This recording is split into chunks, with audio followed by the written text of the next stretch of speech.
kasih Pak. Selamat pagi saudara kekasih Tuhan. Selamat pagi. Ya, kita akan bersama-sama menghayati minggu di sini minggu kemarin pada hari Kamis Asensi ya.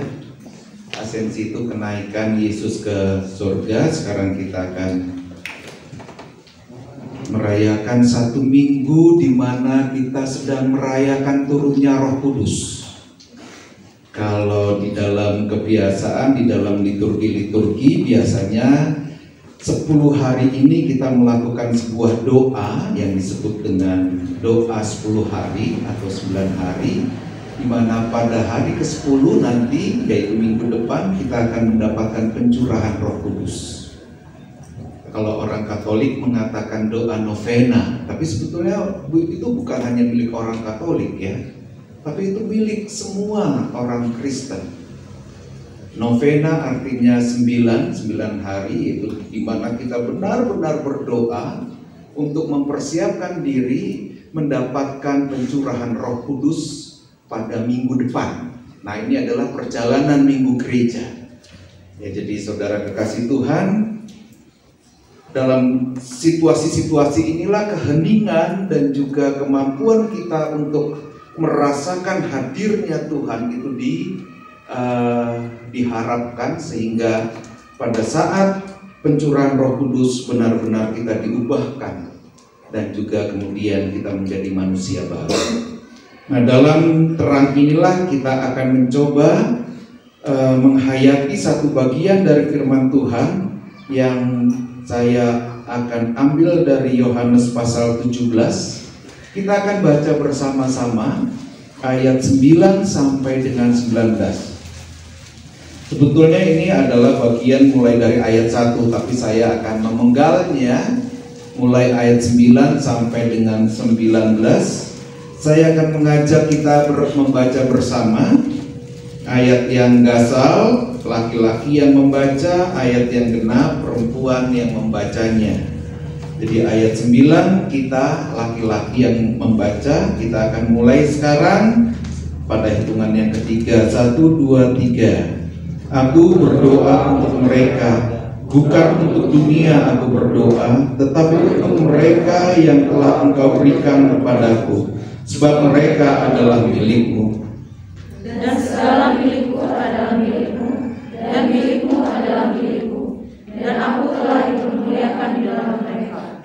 Aku tidak ada lagi di dalam dunia, tetapi mereka masih ada di dalam dunia, dan aku datang kepadamu. Ya Bapa yang kudus, peliharalah mereka dalam namamu, yaitu namamu yang telah Engkau berikan kepadaku, supaya mereka menjadi satu sama seperti kita. Selama aku bersama mereka, aku memelihara mereka dalam namamu, yaitu namamu yang telah Engkau berikan kepadaku. Aku telah menjaga mereka, dan tidak ada seorang pun dari mereka yang binasa, selain daripada Dia yang telah ditentukan untuk binasa, supaya genaplah yang tertulis dalam kitab suci. Tetapi sekarang aku datang kepadamu, dan aku mengatakan semuanya ini sementara aku masih ada di dalam dunia, supaya penuhlah sukacitaku di dalam diri mereka. Aku telah memberikan firman-Mu kepada mereka, dan dunia membenci mereka, karena mereka bukan dari dunia, sama seperti aku bukan dari dunia. Aku tidak meminta supaya Engkau mengambil mereka dari dunia, tetapi supaya Engkau melindungi mereka dari yang jahat. Mereka bukan dari dunia, sama seperti aku bukan dari dunia. Kuduskanlah mereka dalam kebenaran, firman-Mu itulah kebenaran. Sama seperti Engkau telah mengutus aku ke dalam dunia, demikian pula aku telah mengutus mereka ke dalam dunia. Dan aku menguduskan diriku bagi mereka, supaya mereka pun dikuduskan dalam kebenaran. Demikianlah firman Tuhan. Yang berbahagia adalah kita yang mendengarkan, memeliharanya, dan kemudian menjadi pelaku firman Tuhan. Saudara, saya akan membuka renungan ini dengan sebuah ungkapan bahwa kita adalah pencipta sejarah kita sendiri. Jadi sejarah hidupmu engkau ciptakan oleh dirimu sendiri. Tidak ada yang mampu untuk menciptakan sejarah hidupmu selain dirimu sendiri. Dan sejarah hidupmu itu akan kemudian meninggalkan rekam jejak di dalam kehidupanmu, dan disitulah kamu dikenal sebagai apa. Jadi sejarahmu akan tampak pada rekam jejakmu ketika engkau hidup, dan pada saat itulah engkau dikenal sebagai apa. Begini, saya mau mengajak saudara membayangkan. Bayangkanlah suatu saat kita hadir di sebuah ibadah kematian.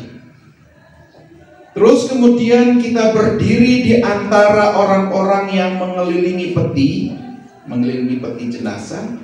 Dan tentunya kita akan mendengar banyak orang berbicara tentang jenazah itu. Wah, mungkin ada yang berkata, waduh kasihan ya, dia begitu baik selama hidupnya. Ada juga yang mengatakan, wah dia orang yang hebat. Tapi mungkin ada juga yang mengatakan, syukurlah pada akhirnya dia mati juga.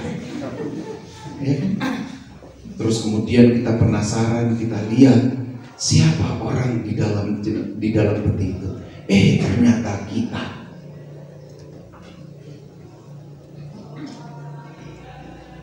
Kita dikenal oleh orang sebagai apa? Itu adalah hasil dari rekam jejak kita ketika kita hidup. Jadi ketika kita hidup, inilah yang menentukan bagaimana orang mengenal kita, bagaimana orang memahami kita, dan ketika kita mati, bagaimana orang mengenang kita. Dan orang akan lebih jujur ketika mereka menghadiri pemakaman kita. Siapa kita? Itu lebih jujur ketika orang hadir pada saat pemakaman kita. Pada saat kita hidup, mungkin orang tidak berani berbicara apa-apa tentang kita. Mungkin karena kita punya kedudukan, kita punya kuasa, kita punya egosentrisme yang nggak mau digoyang oleh orang. Semua orang mungkin takut sama kita, sehingga mereka tidak memberikan penilaian terhadap kita pada saat kita hidup. Tapi pada saat kita mati, orang akan jujur siapa kita. Orang akan mengenang kita sebagai apa diri kita. Itulah yang saya sebut kita membuat sejarah kita, sekaligus meninggalkan rekam jejak kita. Makanya yang paling penting bukanlah pada saat kita mati dan akan kemana kita mati, tetapi paling penting adalah saat kita hidup di sini, apa yang akan kita lakukan sepanjang kita hidup. Mau dikenal sebagai pembohong, berbohonglah terus. Tenang, saudara, ketika mati pada akhirnya orang mengatakan, mati juga si pembohong ini, gitu ya. Mau dikenal sebagai orang yang baik hati, berbuat baiklah sejak sekarang. Maka ketika engkau pergi, akan banyak orang kehilangan diri. Ya, kita meninggalkan rekam jejak. Karena itulah, karena keadaan dan karena situasi inilah kemudian Yesus menyadari bahwa murid-muridnya harus meninggalkan rekam jejak ketika mereka akan mati nanti. Itu sebabnya di dalam perikop ini, bayangkan, Yesus berdoa untuk murid-muridnya. Ini menarik sekali perikop ini. Saya menggumulinya sekian hari, dan saya benar-benar merasakan bagaimana kita itu terangkat luar biasa. Karena apa? Karena Yesus berdoa untuk murid-muridnya. Yesus berdoa untuk kita. Apa yang menjadi isi doa Yesus? Yang pertama, Yesus memohon supaya Bapaknya menjaga para murid yang akan ditinggalkannya. Menjaga dalam arti bagaimana? Yesus tahu bahwa para muridnya yang mengikuti dia adalah orang-orang yang dipandang sehaluan dengan Yesus. Dan kalau begitu, apa yang Yesus alami akan mereka alami juga. Itu sebabnya Yesus berkata, "Aku bukan berasal dari dunia ini dan mereka juga bukan dari dunia ini." Kalau aku bukan berasal dari dunia ini, maka dunia akan membenci aku. Aku pun tahu sekarang bahwa mereka akan dibenci oleh dunia ini. Dan itu bukan situasi yang ringan. Bayangkan, kita dibenci oleh seseorang saja, kita sering kali merasa tidak senang hidup, tidak nyaman hidup kita. Nah, ini kita akan dibenci oleh dunia. Dunia akan membenci kita, sama seperti dunia yang telah membenci Yesus. Dunia telah mengkhianati Yesus. Dunia telah menghukum Yesus. Dunia telah membuat Yesus sengsara. Maka itulah jalan hidup kita. Kita bukan orang yang kemudian sama dengan dunia. Dan ini Tuhan sadari. Oleh sebab itu dia berdoa, "Bapa, jagalah mereka milikku dan aku milikmu, karena itu mereka juga adalah milikmu." Jaga Bapa. Akan banyak pencobaan di dalam diri mereka ketika aku meninggalkan mereka, dan belum tentu mereka kuat. Kalau mereka kuat, hancurlah kehidupan. Kalau mereka tidak kuat, hancurlah kehidupan ini. Karena tidak ada yang meneruskan rekam jejakku untuk membawa cinta kasih, membawa kedamaian. Kalau mereka tidak kuat, maka kehidupan ini pun akan segera berakhir. Kuatkan mereka supaya mereka tetap mampu memikul apa yang telah kuajarkan, mampu menumbuhkan sejarah yang indah dalam hidup mereka, mampu meninggalkan rekam jejak yang baik sehingga hidup mereka benar-benar bermakna. Ini doa yang pertama. Doa yang kedua yang Tuhan Yesus ungkapkan adalah Yesus menyadari bahwa dunia akan menolak para murid, maka hal ini akan menimbulkan masalah di dalam diri para murid. Masalahnya itu adalah tampak dari begini. Bisa jadi para murid tidak kuat akan penolakan itu. Akhirnya mereka akan mengikuti cara-cara hidup dunia. Tetapi ada juga para murid yang tetap bertahan. Akhirnya apa? Antara mereka terjadi perpecahan. Dan ini keprihatinan Yesus yang paling dalam. Jaga mereka Tuhan, biar mereka tetap satu. Jangan biarkan mereka pecah. Akan banyak kepentingan di dalam diri mereka ketika mereka menyadari bahwa dunia menolak mereka, bahwa mereka membutuhkan nama-nama yang baik, dan bahwa banyak kepentingan. Akhirnya kepentingan demi kepentingan inilah yang akan mengakibatkan mereka pecah. Aku tidak ingin anak-anakku pecah, Bapak.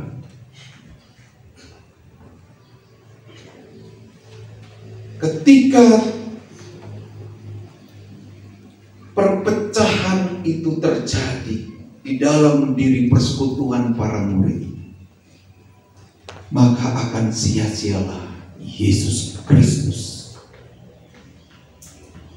sia-sialah semua pengorbanan, sia-sialah semua yang dilakukan Allah di dalam nama Yesus. Ketika dia turun ke dunia mengabarkan berita kedamaian, mengabarkan berita sukacita, mengabarkan berita kesatuan, tetapi sekarang dipecah oleh para murid yang punya kepentingan-kepentingan yang pada dasarnya mengikuti apa yang disebut dengan keinginan-keinginan dunia. Yesus secara khusus memohon agar para murid tetap ada di dalam kesatuan. Di dalam ayat yang ke-11 kita melihat, aku tidak ada lagi di dalam dunia ini, tetapi mereka masih ada di dalam dunia, dan aku datang kepadamu ya Bapa yang kudus, peliharalah mereka di dalam namamu, yaitu namamu yang telah engkau berikan kepadaku, supaya mereka menjadi satu, sama seperti kita adalah satu. Mereka punya kesehatian, mereka punya pikiran. Kalau di dalam bahasa Filipi dikatakan sehati sepikir.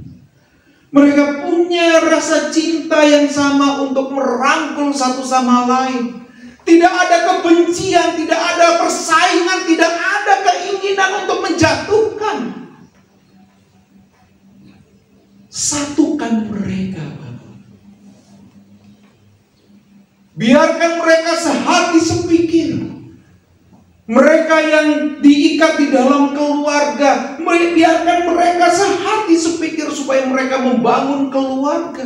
Mereka yang diikat di dalam satu persekutuan gerejawi, biarkan mereka sehati sepikir supaya mereka juga punya tujuan yang sama. Jangan biarkan mereka terpecah ya Bapak. Karena kesatuan inilah warisan utama yang ditinggalkan oleh Yesus kepada para murid, dan sekaligus menjadi ciri utama kehidupan para murid. Kesatuan, bukan perpecahan.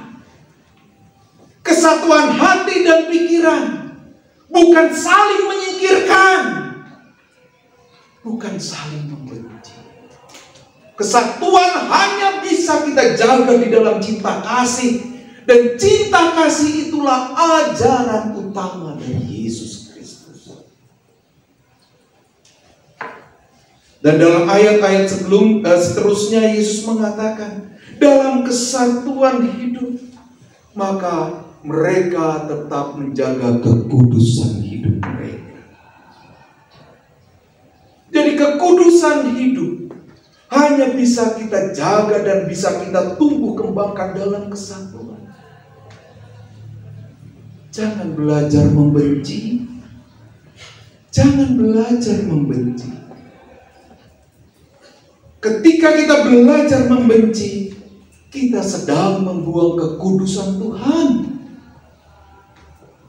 Ketika kita belajar membenci sesama kita, maka kita bukan hanya sedang membuang kekudusan Tuhan, bahkan kita membuang Tuhan dari dalam hidup kita.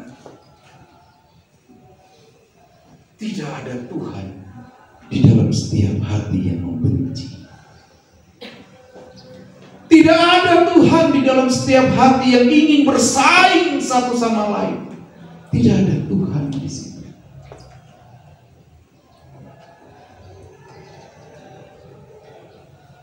Namun Yesus sadar, inilah yang menjadi kerapuhan utama para murid. Betapa sulit mempertahankan sebuah kesatuan, karena Tuhan tahu juga ada banyak kepentingan di dalam diri para murid. Kepentingan itulah yang seharusnya mulai kita pertimbangkan untuk tidak lagi kita ikuti. Itu sebabnya Tuhan mengatakan, jangan biarkan mereka hidup di dalam kehidupan dunia ini Tuhan. Bukan berarti kita langsung segera mati, bukan. Yang Tuhan maksud di sini adalah jangan kita seperti orang-orang yang mengutamakan kepentingan diri kita sendiri berdasarkan kenikmatan dunia. Tapi letakkan kepentingan kita pada kepentingan Tuhan, yaitu kepentingan cinta kasih dan damai sejahtera. Karena pada saat kita meletakkan kepentingan kita pada kepentingan Tuhan, maka kita akan bisa menyingkirkan semua kepentingan dunia dan kita tidak mengejar apa yang menjadi ajaran-ajaran dunia ini. Bukankah kebencian muncul karena kepentingan dunia itu merasuki diri kita? Misalnya, kamu kok nggak mau sama dengan saya? Begitu kan? Akhirnya tumbuh kebencian. Dan hati-hati saudara, kepentingan dunia saat ini sudah merasuk dalam agama. Dan itu kemudian mengajarkan orang supaya apapun yang hidup kita tujukan untuk agama. Ini yang membuat kehancuran pada hidup. Hidup untuk agama. Kalau hidup untuk agama berarti apapun yang tidak sama dengan aku, berbeda dengan aku, maka itu adalah sesat. Itu adalah tidak benar. Dan ini sedang diupayakan di dalam kehidupan kita sekarang. Menginstitusionalisasikan agama sehingga hidup itu ditarik untuk agama. Pada akhirnya agama tidak menjadi berkat, tetapi menjadi kutuk. Bukankah agama juga yang seringkali menyebabkan kehancuran dan pertengkaran terhadap hidup? Benar kata Kartini yang mengatakan agama itu berguna bagi hidup, tetapi lihatlah betapa banyak kehancuran hidup yang disebabkan oleh kepentingan agama. Karena itu Yesus mau membalik semua ini. Tempatkanlah agama itu untuk kehidupan.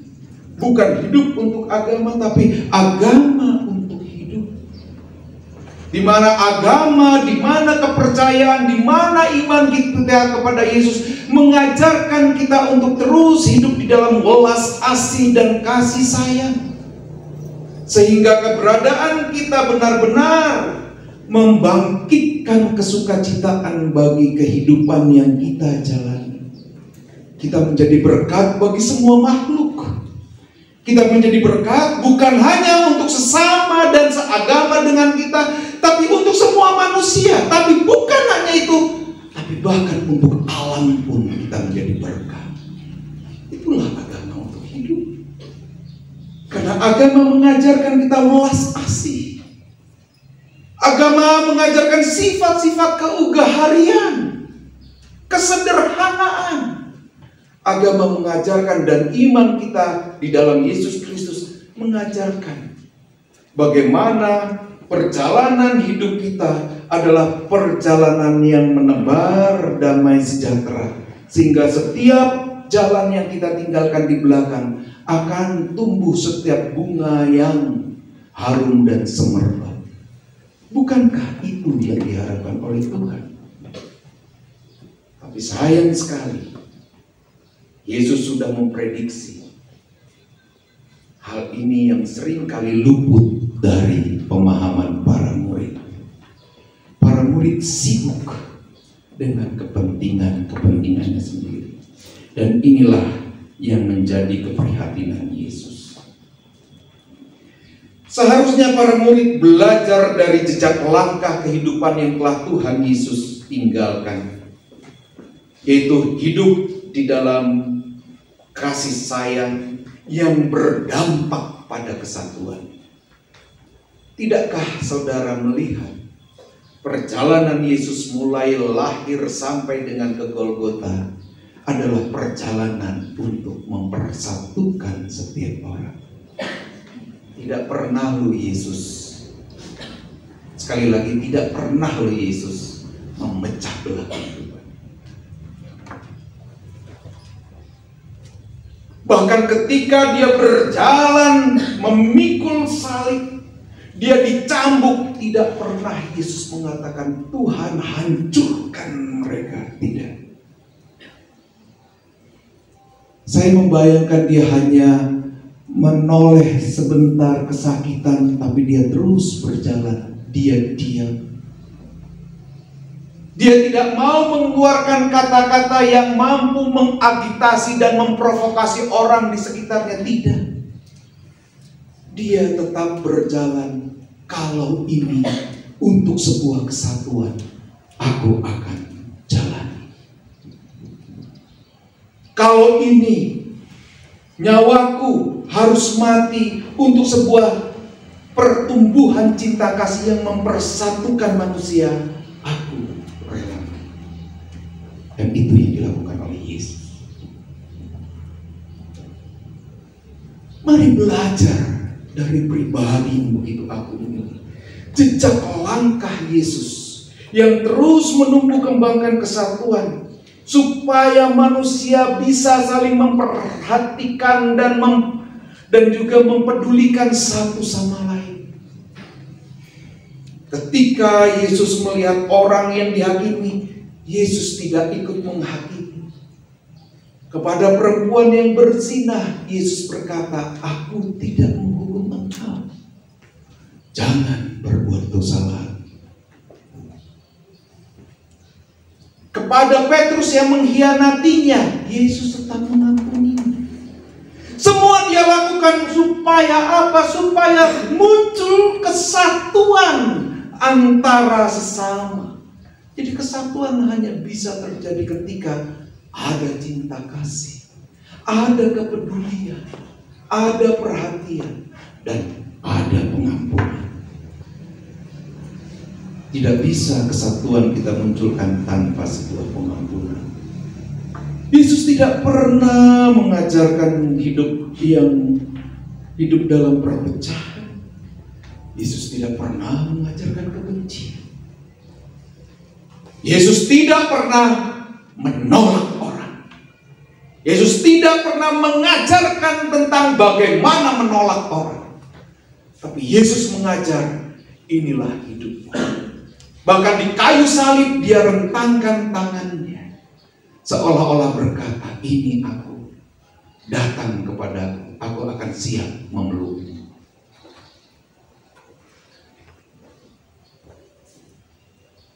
Dan apa kata-kata terakhir ketika Yesus disalib? Dia katakan, sudah selesai. Kita ingat ya, kata bahasa Yunaninya ya, tetelestai. Ya. Jejak langkah kehidupan Yesus adalah jejak langkah cinta kasih. Dan ini yang diwariskan oleh Yesus kepada para muridnya. Tapi Yesus tahu bahwa untuk mempertahankan hidup seperti itu tidak mudah.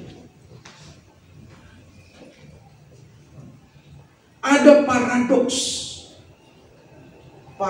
yang Tuhan tampakkan di dalam bacaan ini. Makanya hidup berjalan di dalam kebaikan di dalam dunia ini tidak mudah. Karena apa? Paradoks itu adalah dunia membenci Yesus, dunia membenci para murid. Tapi di sisi lain, Yesus dan para murid harus menyelamatkan dunia. Ini yang susah. Inilah paradoks. Dunia membenci, tapi kita tidak boleh membalas kebencian dengan kebencian. Tapi justru membalas kebencian itu dengan kerinduan untuk menyelamatkan mereka yang membenci kita. Dan ini adalah tugas yang tidak mudah. Dibutuhkan sebuah kedewasaan sikap. Kedewasaan sikap yang didasarkan atas kekudusan hidup. Bagaimana kita bisa mencintai yang membenci. Tapi disinilah kualitas iman Kristen yang sesungguhnya. Itu sebabnya ajaran Yesus yang tidak dimiliki oleh semua ajaran yang lain adalah kasihilah musuhmu. Periksalah, tidak ada satu agama pun, satu ajaran filsafat pun, satu ajaran apapun yang mengajarkan ajaran satu ini, kasihilah musuhmu. Jadi ini adalah ajaran otentik Yesus. Kalau begitu, bolehlah saya katakan, setiap orang yang mau mengikut Kristus punya syarat tunggal, mengasihi musuh. Hidup di dalam paradoks. Aku dibenci, tapi justru aku harus membenci. Tapi aku harus mencintai yang membenci aku. Bukan membalas dengan kebencian. Inilah kedewasaan iman. Inilah sesungguhnya kualitas hidup yang paling tinggi. Inilah sesungguhnya yang disebut dengan kehidupan yang menyatu dengan Tuhan. Karena apa? Karena Tuhan tetap mencintai dunia yang membencinya. Kalau kita masih belum bisa mencintai siapapun yang membenci kita, kita belum mengalami kehidupan yang bersatu dengan Tuhan. Dan dalam situasi inilah Tuhan kemudian mengatakan, aku mengutus mereka ke dalam dunia. Kalau dilihat dari sisi yang negatif, pengutusan ini mengerikan. Bagaimana mungkin aku bisa bertahan diutus di tengah-tengah orang yang atau dunia yang membenci aku? Kalau dalam bahasa Alkitab, bagaimana mungkin aku bisa bertahan ketika aku menyadari aku adalah domba yang diutus ke tengah-tengah serigala? Aku akan dimakan habis, aku akan dihajar habis-habisan. Ada sebuah ketakutan, sebuah kengerian. Tetapi saudara kekasih Tuhan, pahamilah, ketika kita diutus ke dalam dunia yang membenci kita, Tuhan menganugerahkan satu senjata yang paling besar yang tidak dimiliki oleh siapapun, yaitu cinta kasih. Engkau akan mampu bertahan di dalam setiap pergumulanmu ketika engkau masih terus memiliki cinta kasih. Karena cinta kasih itulah yang akan mengalahkan semua hal. Cinta kasih itu adalah satu senjata yang di atas segala-galanya. Karena apa? Karena cinta kasih itulah Allah itu sendiri. God is love. That means love is God. Ketika cinta itu masih berada di dalam diri kita, jangan pernah takut. Karena apa? Allah beserta kita. Allah membela kita. Kita akan mampu menghadapi segala rintangan apapun. Jangan pernah takut. Jangan pernah takut. Itu sebabnya Tuhan Yesus berkali-kali mengatakan, jangan takut. Aku besertamu. Selama engkau masih terus mempertahankan cinta kasih dan cinta itu di dalam diri. Tidak ada ketakutan di dalam pengutusan. Tidak ada yang mampu mengalahkan dirimu selama engkau punya cinta kasih. Dengan cinta engkau mengampuni mereka yang membencimu. Dengan pengampunanmu engkau akan mengunggulkan dirimu dan mereka berada di bawahmu. Dengan pengampunan karena cinta mereka akan tunduk kepadamu. Percayalah. Makanya jangan pernah takut dalam menghadapi pengutusan Tuhan ini. Diutus ke dalam dunia yang membenci adalah memberitakan kabar sukacita dan kasih serta damai sejahtera. Karena itu jangan pernah kalah. Jangan pernah kemudian ikut-ikutan membenci. Sudah. Kebencian tidak akan membuatmu hebat. Yang akan membuatmu hebat adalah ketika engkau terus bertahan dalam cinta. Perlu tekad membaca supaya kita tidak terseret pada kebencian.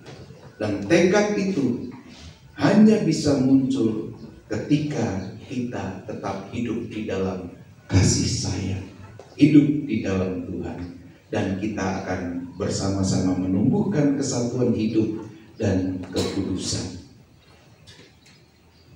Ini yang harus kita upayakan. Supaya apa? Supaya kita punya sejarah. Oh, si Daniel punya sejarah hidup yang sangat indah.